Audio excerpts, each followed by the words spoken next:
এই স্যাক্রিফাইসটা তুমি কেন করতে চাইছো? কারণ তোমার পরিবার আমার উপরে ভরসা করেছে। তারা মনে করেছে পারলে একমাত্র আমি তোমাকে রাজি করাতে পারবো। তারা ভয় পাচ্ছে কমলিনী, তুমি যদি তোমার জীবনের অমোঘ সত্যিটা সকলের সামনে প্রকাশ করে দাও, তুমি যদি প্রকাশ করে দাও সারা পৃথিবীর সামনে যে তুমি আমাকে ভালোবাসো, সাজানো সংসারটা যে এলোমেলো হয়ে যাবে, প্রবল ঝড় ঢুকে সবকিছু তছনছ করে দেবে। তাই তারা আমার শরণাপন্ন হয়েছে, আমার শরণাপন্ন। তাহলে তোমার জীবনে অন্য কোনো মেয়ে আসতে পারে, তাই তো? পারে, অন্তত আমার জীবনের বাইরেটা এসে থাকতে পারে। এসব ভেতর বাইরের গল্প আমি বুঝি না, তাই এসব ভেতর বাইরের গল্প বলে আমাকে লাভ নেই। আমি কি করব আমি জানি না, নতুন করে ভাবছি নতুনটা করব।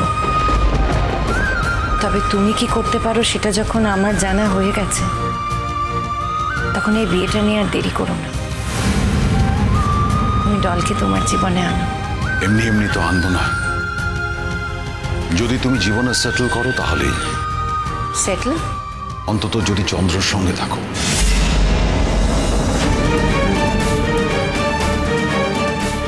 তুমি তাদের সঙ্গে কথা চালাও, আমি নতুন করে ভাবছি নতুনটা করব। ভাবছি। আর হ্যাঁ, আশা করব তুমি আমাকে যে কথাটা দিয়েছো সেই কথাটা রাখবে।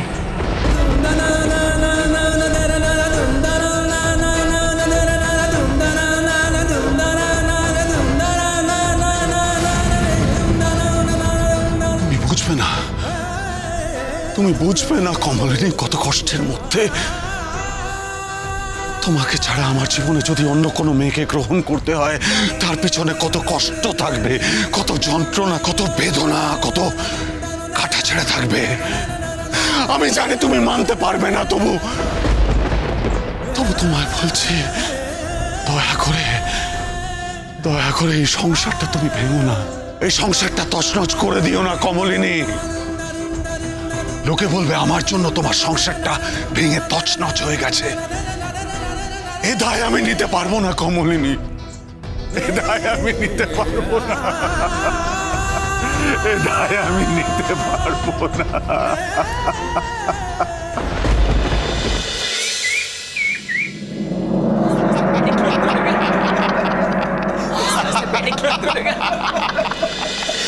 বাপরে বাপরে বাপ। সরি দিদি ভাই, আমার না আসতে একটু দেরি হয়ে গেল, আসলে মাথাটা না একটুখানি ঘুরছিল, তাই। তোমার তো বোধহয় আজকে স্কুলটা কামাই হয়ে গেল। তুমি যাও এবার, তৈরি হয়ে নাও, আমি তো এসে গেছি। আমি এবার। মা, আপনি রান্না করে কেন? আপনার তো আগুনের তাতে দাঁড়ানো বারণ, ডাক্তার তো বারণ করেছে।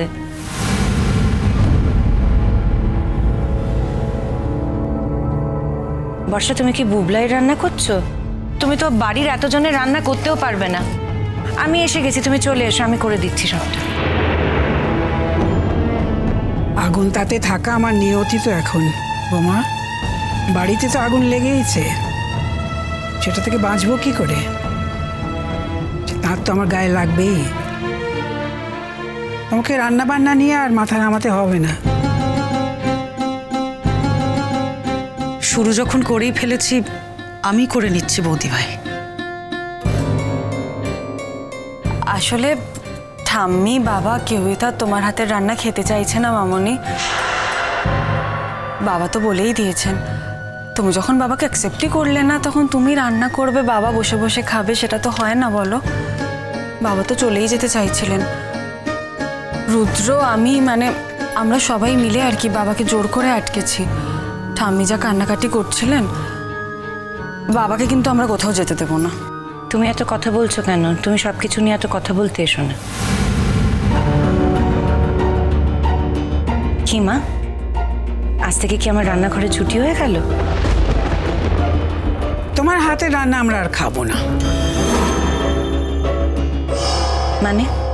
মানে তো খুব সোজা বৌমা, তুই আমার ছেলেকে সম্মান দিতে পারো না।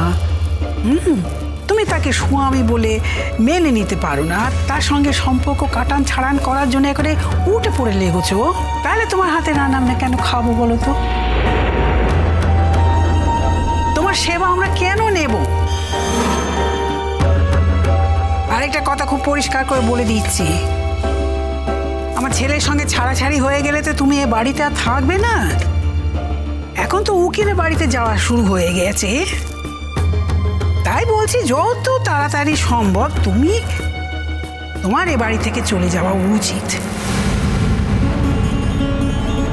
তুমি থাকলে আমার ছেলে যদি চলে যায় সেটা তো আর আমি মানবো না।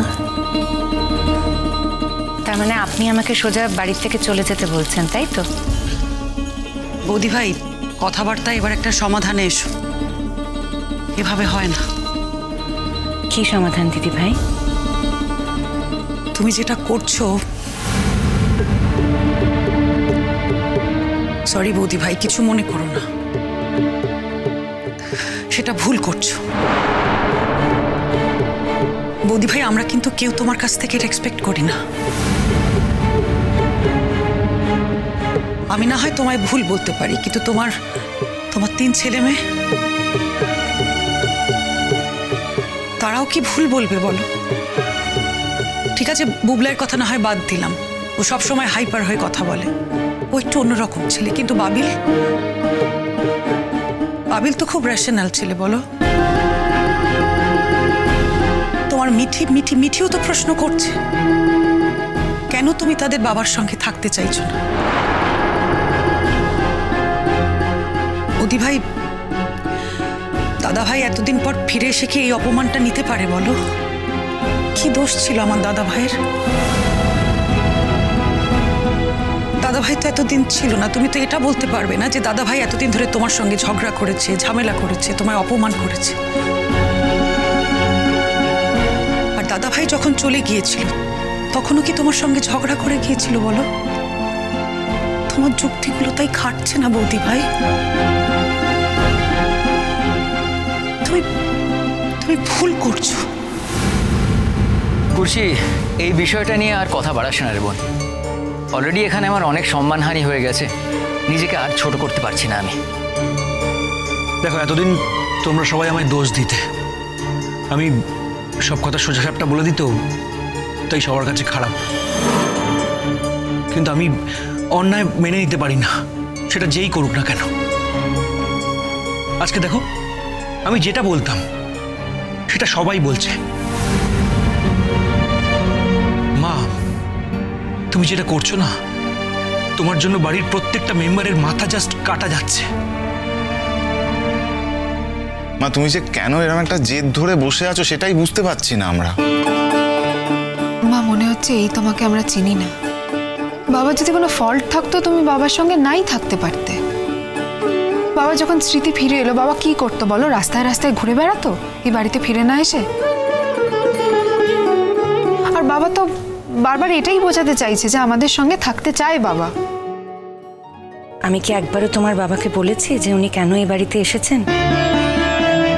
ওনার বাড়ি উনি তো আসবেনই, উনি তোমাদের বাবা, তোমাদেরকে উনি ভালোবাসবেন, তোমরাও ওনাকে ভালোবাসবে। উনি ঠাম্মির ছেলে, ঠাম্মি ওনার হয়েই কথা বলবে, সেটাই তো স্বাভাবিক। এমনকি দিদি ভাইও তো তার দাদা ভাইয়ের হয়েই কথা বলবে। আমার কিন্তু কারো বিরুদ্ধে কোনো অভিযোগ নেই, কিন্তু তার মানে এই তো না যে তোমরা আমার উপর জোর করবে আর আমি আমার সিদ্ধান্তটা বদলে ফেলবো। কি সিদ্ধান্ত তোমার? হ্যাঁ, আমার ছেলের সঙ্গে থাকবে না কেন? এই নতুন, আমি তোকে কি বলেছিলাম? তোকে বলেছিলাম যে তোর বউঠানকে একটু বোঝাতে, তুই কি করলি? কালকে তো এই নিয়ে তোমার সঙ্গে আমার অনেক কথা হয়েছে, তবে আমি তোমাদের একটা খবর দিতে এলাম। কি কথা বল? আমি বিয়ে করছি।